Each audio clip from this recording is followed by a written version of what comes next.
删了我就可以离开了。来，你别以为我不敢！那你还在等什么？都是我！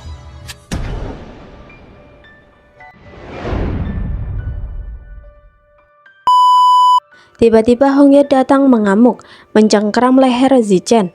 Hongye selama ini mengirim seseorang untuk mengawasi gerak-gerik Zichen, dan seperti dugaannya Zichen telah menyembunyikan Rumeng darinya. Dia kemudian mengusir Zichen dari hadapannya dan Zichen tidak boleh mendekati Rumeng lagi. 怎么样？但凡他出现在如墨3尺以内的地方，不用我的命令，直接开枪。是。 Hongye sangat khawatir dengan keadaan Rumeng. Namun Rumeng sangat sensitif, tidak ingin disentuh, bahkan menatapnya pun tidak mau. Rumeng bahkan tidak mengatakan tentang kehamilannya. Ketika Hongye bertemu dokter untuk meminta resep obat, dokter memberinya surat pernyataan bahwa Rumeng sedang hamil.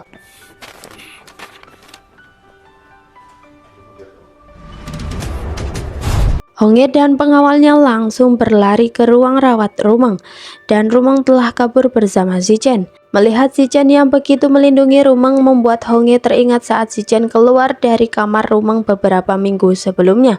Ia curiga anak yang sedang dikandung Rumeng merupakan anak Zichen. Hongye dan pengawalnya berhasil menghalangi Zichen dan Rumeng kabur. Hongye langsung mempertanyakan ayah dari anak yang sedang dikandung Rumeng, dan Rumeng yang marah pada Hongye atas kematian keluarganya berbohong bahwa anak itu adalah anak Zichen. 这个孩子不是你的，是周子晨的。 Hongye kemudian membopong Rumeng ke rumahnya. Dia kembali bertanya dan jawaban Rumeng tetap sama.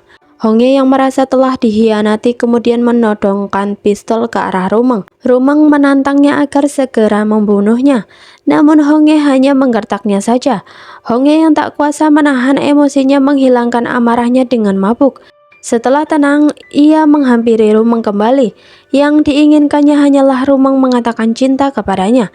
Maka ia akan menganggap hubungan mereka baik-baik saja dan ia juga akan menerima anak Zichen.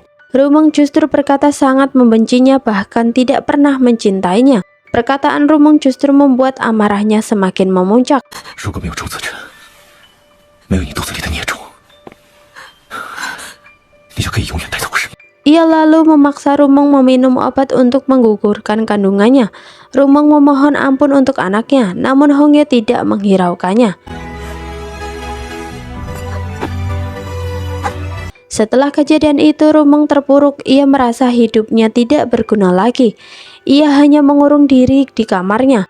Hongye berusaha menghiburnya dengan memberikan banyak hadiah. 还有西洋的望远镜，平时没事你可以看看星星，还有最新的唱片，好吃好玩的都有。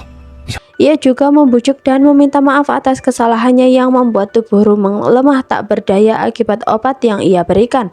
Namun Rumeng mengusirnya. Singkat cerita, setelah menerima surat dari Zichen, keesokan harinya Rumeng kabur bersama Zichen.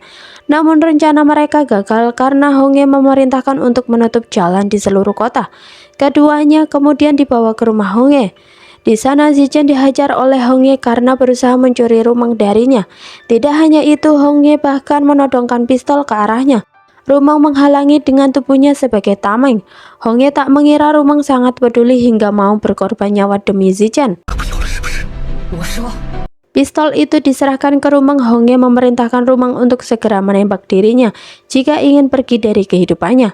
Rumeng menembaknya, tapi ternyata pistol tersebut kosong. 我就可以离开了。来，你别以为我不敢！那你还在等什么？都是我！ Dari sinilah kebencian Rumeng terhadap Hongye semakin terlihat. Kesabaran Hongye habis. Ia membopong tubuh Rumeng agar Rumeng tak kabur lagi. Melihat betapa Rumeng membencinya dan bertekad saat ingin lepas darinya, ia melakukan hal nekat dengan memperkosanya. Pada akhirnya Rumeng mengungkapkan tentang masa lalu keluarganya yang telah dibunuh oleh Hongye. Hongye terdiam menghentikan apa yang sedang dilakukannya. Lebih lanjut, Rumeng berkata Hongye tidak hanya membunuh semua keluarganya. Anak Hongye yang sedang dikandungnya pun dibunuh oleh Hongye sendiri.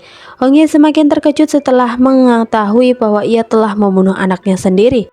Rumeng tak mampu bertahan lagi setelah disakiti oleh Hongye berkali-kali. 加毒我胎儿，他放下我继续爱你。 Ia pun bunuh diri dengan menusukkan tusuk konde ke dadanya. Beruntungnya nyawa Rumeng terselamatkan. Ketika tersadar, Rumeng kembali hilang ingatan.